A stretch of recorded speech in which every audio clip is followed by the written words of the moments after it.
দেখিনি নবীর সব হাদিস মোটামুটি আমল করা যায়। চিন্তা গবেষণা করে সিদ্ধান্তে পৌঁছলেন, একই ঘরের মধ্যে আমি নাভির নিচে হাত বাঁধবো, আমার স্ত্রী বুকের উপরে বাঁধবেন, আমার মা আমার বোন বুকের উপরে হাত বাঁধবে, আমার ভাই আমার আব্বা সব নাভির নিচে হাত বাঁধবে। একই ফ্যামিলির মধ্যে দোনো হাদিসের আমল চলবে। তিনি হলেন ইমামে আজম আবু হানিফা। লাকাদ জানাল বিলাদ ওয়া মান আলাইহা ইমামুল মুসলিমিন আবু হানিফা।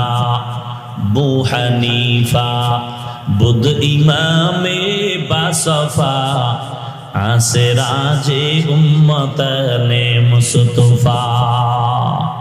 এমন লোকটাকে যারা বলে মুশরিক, তাদেরকে